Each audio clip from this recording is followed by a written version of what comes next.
Hello everyone. So we have finally come up with the video for which you all are waiting for. So this is about the numerical questions for ICAR JRF exam plant sciences and also ICAR SRF exam. Okay. So we are also getting the request from the students to explain several other topics. Yes, we will definitely do that. So one request from my side before that is you have to please like our videos, comment and share our videos if you are liking this content so that it will encourage us. And also we are dividing these numerical questions into several parts. So this is the part 1. So also we are planning for part 2 and part 3 few of the questions from the plant breeding also. So if you want or willing to get the videos of part B and part C, so you have to like, comment and share. So at least we have to get 1k views in 2 to 3 days and also 25 to 30 comments. So it's completely upon you on how you will share this content. So it's only if you like the content you do it. If you don't, we don't expect you to do that. Okay, so if you are really liking the content, I expect you to just share this video with your friends so that you get a kind of encouragement. We can make more and more kind of contents like this. Okay. Okay, so let us start the first question. So how many primary trisomics can be developed in maize? So whether this is in the maize or any crop, so number of primary trisomics will be always equal to n. So what is primary trisomics? Presence of extra complement, right? So that will be same as normal chromosomes. So how many extra normal chromosomes can be possible? It is equal to its haploid number. So that is why always it is equal to n. That is, if we have chromosome complement of 1, 1, 2, 2. So for in each case we can have the extra. Either we will have the extra one in first case, or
of a complement is present in how many copies?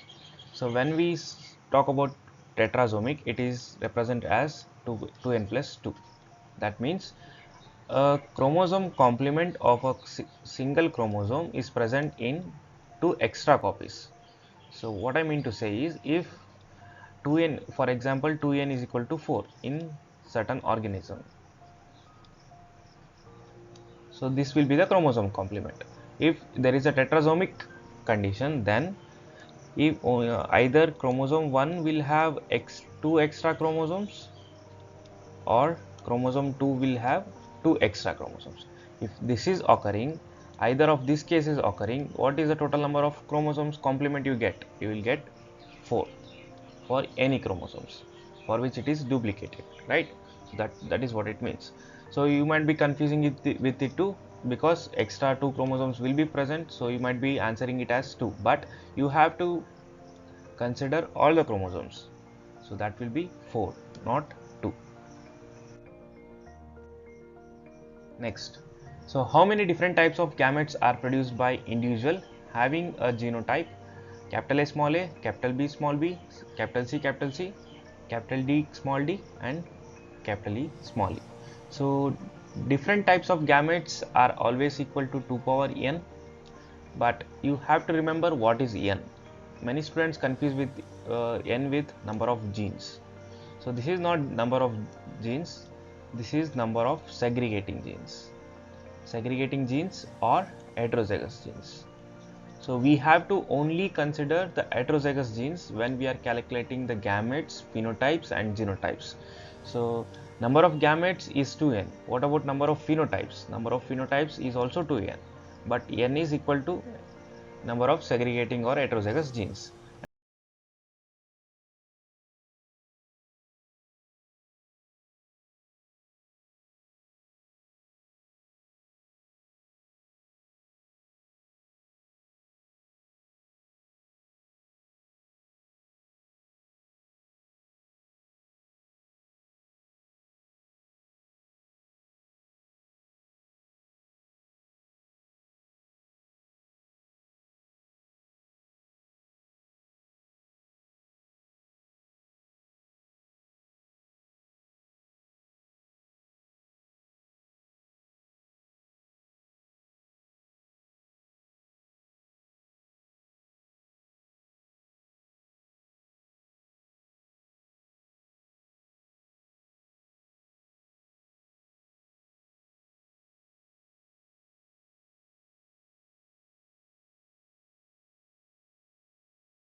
Small a small b.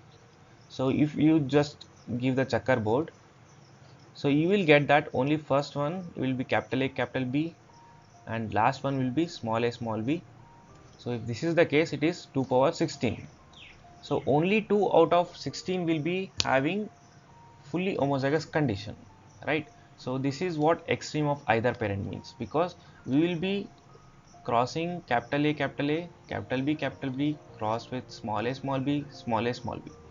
So if it will give capital A, small b, capital B, small b. This is F1. So if we self it, what fraction will be either of parents? So it will be 2 of 16. But in this case, they are asking for 4 pairs of alleles. So it is 4 power 4 for total number of combinations. So the total number of combinations will be 256. So our answer will be 2 by 256 will be either of two parents. So if we are taking four alleles, it will be capital A, capital B, capital B, capital B, capital C, capital C, capital D, capital D. So this will be the one extreme, and the other extreme will be small a, small b, small b, small c, and small d, right? So this will be 2 by 256. So you need not to confuse with whether it is 1 by 256 or 2 by 256. They are asking of either parent. Either is always or. So if it is or, you have to add like 1 by 256 plus 1 by 256. It will be 2 by 256. So seventh one. In case of incomplete dominance, how many different phenotypes will be observed in F2 if 4 pairs of alleles are segregating? So again, students will confuse with if they are giving it as incomplete dominance. If it was complete dominance, it was so simple, right? So we know that it's always 2 power n, so it will be equal to 2 power 4, which is again 16. So this would be the answer, but here they are asking about incomplete dominance. So just we will take a monohybrid example and I will explain you this. If we are crossing this monohybrid, so we will get three classes of genotypes. And what will be the phenotypic classes? So in case of, we just again explain this. So if this is normal, like it is having complete dominance, and here second case is incomplete dominance. In case of complete dominance, if I cross this F1, you will get three genotypic classes, right? And three genotypic classes and two phenotypic classes. If we considering it as color, seed color or flower color, we'll get it as red and white. Let's take it as an example. So this will be red and this will be white. So genotypic classes are total 3, phenotypic classes are total 2. So it's always 2 power n. Since we are getting 2 phenotypic classes, it should be 2 power n, and n will be number of segregating genes, right? So what about in incomplete dominance? If we just do the same cross, if we are getting incomplete dominance, we will get 3 genotypic classes and also 3 phenotypic classes. Why 3 phenotypic classes? If it is capital A, capital A, capital A, small a and small a, small a, this both of this will not be red, right? Both of this will not be red because of incomplete dominance. This will give a different color. So we will take it as pink color now. So it is red. And last one is white. So how many different phenotypic classes we are getting here? It is 3 power n. So that is why the formula will be 3 power n in this case. If they are asking for incomplete dominance or codominance, we know that we will get 3 phenotypic classes instead of 2. So the formula will change from 2 power n to 3 power n if they are either asking for incomplete dominance or codominance. I hope this is clear, right? Next. A normal girl is married to normal man. So out of their 4 children, one child has recessive genetic disease.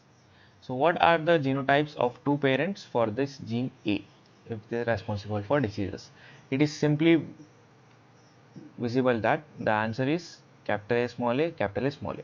So if I want to explain this, we'll just take the different situations. So since it is for one gene, we'll take it as like a first possibility if it is capital A crossed with small a small a. So if the one is completely dominant, female, and male is completely recessive, so we'll get small a small. So if we are getting capital A small a, the disease cannot occur because the disease is recessive. So for recessive disease, we have to get completely homozygous recessive genotype, right? But in this case, it is not possible if the genotype is capital A and small a, which is of third one. So this is not possible. We'll consider the first one now. Capital A, capital A, capital A, small a. In this case, we will get capital A small a and capital A, capital A. Even in this case, this cannot occur because we are not having any complete recessive genotype. So this is also cancelled. So that's the second one. Capital A small a, small a, small. Again, this is one and the same. We will get capital A small a and small a, small a.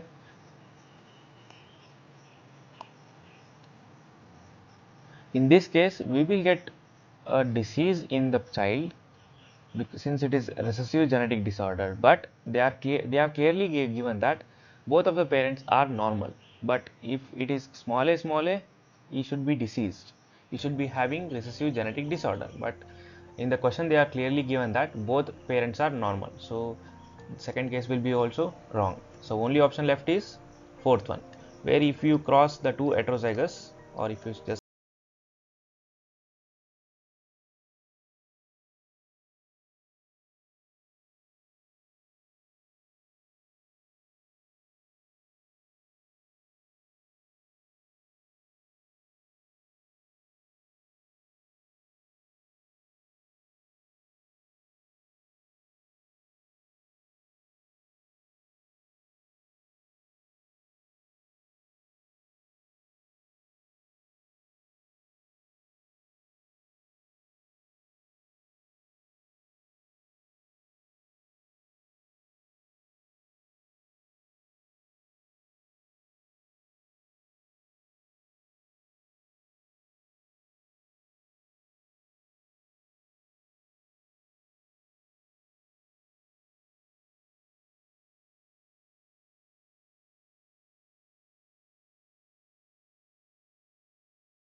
fractions will be black and 1 fraction will be albino. So the correct expected ratio will be 3:1. Next, so which of the following formula is used for finding the minimum number of individuals in the perfect F2 if the number of n is the number of segregating genes, right? So the formula is simply 4 power n. This is the total number of combinations that is possible, or total number of possibilities when they are giving n, right? When they are giving a value of n, if it is a number of segregating generations, the total number of outcomes or the minimum number of individuals in a perfect F2 will be always equal to 4 power n. So if you consider typical monohybrid cross, if I am selfing capital A small a, so number of n is equal to 1 year, right?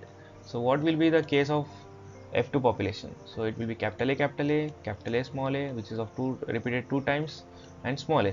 So what will be the total number? It is 4. So if you substitute the n value here, 4 power n, 4 power 1, so it is 4. So it is exactly matching. So this is how, if it is creating confusion, so this is how you can clarify yourself. Otherwise you can simply remember the formula, it is always 4 power n.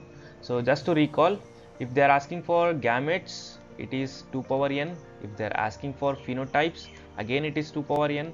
If they are asking for genotypes, it is 3 power n. And if they are asking for perfect F2 population, it is 4 power n. And if it is phenotypic classes for incomplete dominance and codominance, it is not 2 power n now, it is 3 power n. Next, so a family has 4 children. What is the probability of getting 2 girls and 2 boys, right? So again it might confuse you, like how to do it, like this, since it is a probability. So there is a simple formula called as NCR p power n minus r q power r. So you can just use this simple formula to find out the answer. So what about p and q? What are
phenotype is 0.36. So seeing this question, don't get confused. Okay, this is very simple. So now they are given it as dominant phenotype instead of directly saying it as p square plus 2pq value.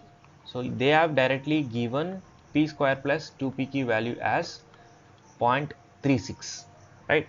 So we know the equation, that Hardy-Weinberg's equation, that p square plus 2pq plus q square is always equal to 1. So if we substitute same thing in this above given condition, if we add q square at both RHS and LHS, so LHS becomes 1 since the complete value is equal to 1. So right side it is 0.36 plus q square. If you just shift this 0.36 to the LHS, it is 1 minus 0.36 is equal to q square. So what will be the case? It will be 64. 0.64 is equal to q square, and q will be equal to 0.8. So what they are asking now, what will be the frequency of heterozygous? The q value is 0.8. So what about p value? P value is nothing but 1 minus q. It is always equal to 0.2. So 2 heterozygous, we know that it is 2 pq. 2 into p value is 0.2, q value is 0.8. So what will be the answer? 2 into 0.16, so it is 0.32. Next, so if the observed data subjected to chi-square test as a 6 classes and total of 1000 observation, which of the following is the degrees of freedom of the estimated x? So what is this degrees of freedom? And I hope like many of you will be knowing it as n minus 1. So degrees of freedom is nothing but n minus 1. Here the case n is 6, so it will be always equal to 5. So but what is this degrees of freedom and why it is equal to n minus 1? So I'll just give you a simple example for this. If you consider there is a box and it has 4 different balls: red, black, green and white. So there are 4 children here. They are in a row or in a series 1, 2, 3 and 4. So it is of series. So if we just say the first person or the first child to pick up a ball from out of these 4 balls, you will have 4 choices. He will have complete freedom to choose a color of his favorite color from this box. He will have complete freedom to choose any of the balls, right? So if we just go and choose just one ball, if we choose the green ball here, so left over will be 3 balls. Next, second child will be given the same opportunity. If he wants to choose a ball, he will have at least 3 balls to choose. Again, he has complete freedom to choose a ball. So out of this, if he'll choose the black ball, rest are 2 now. The 2 balls are left. So third child, if he has given the same, or if he or she has given the same opportunity, again he will have his freedom to choose any one from 2. So he will choose a white. So what about the fourth child? So if we just give a same opportunity, he doesn't have any freedom to choose any ball. So you have to always take that. If he wants the ball, you have to take the red ball only. So he will be getting the red one. So out of these 4 children, only first 3 children are having a freedom of selecting a ball. The last one is, it is always same that it doesn't have any chance or any opportunity to choose any of them. It doesn't have any freedom for that. So that is why when there is a events like 6 classes, only 5 will be having the freedom to choose and the rest will be always same. Rest 1 will be always same. That is why the degrees of freedom is always equal to n minus 1. If we just remember the example, you will be knowing the concept. Otherwise, it is simply fine if you remember n minus 1. If they are giving the 6 classes, the degrees of freedom will be 5. Family has 4 girls. What is the probability of getting that the 5th boy born in the family will be also a girl? So this is just to confuse you people. They are given it as first as 4 girls and then they are asking for 5th girl. So remember that if it is a 5th, 4th or nth or 100th or nth, always the probability of getting a child, whether it is boy or a girl, it is always equal to half or 1 by 2. Whether it is a first delivery, second delivery, third or nth delivery. So even if in the first 4 cases it is girl, what is the probability of getting a girl in 5th delivery? It will be always equal to 1 by 2. Either there is a equal chance, that is 50-50, whether it will be boy or girl. So the answer will be 1 by 2. You should not confuse, and you should not multiply the earlier probabilities and answer it as 1 by 16 or something else. It is always equal to 1 by 2, whether it is 5th boy, 6th boy or nth boy. If they are asking for boy, in case of girl, again it is 1 by 2 only, nothing changes here. 5th one. Under optimum condition, one complete replication of E. coli takes approximately how much time? Again, so the chromosomal replications should not be confused with generation time.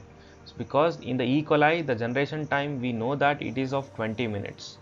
So you should not confuse with this 20 minutes with the Replication time in E. coli, it is approximately 40 minutes.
Same ancestors you can take.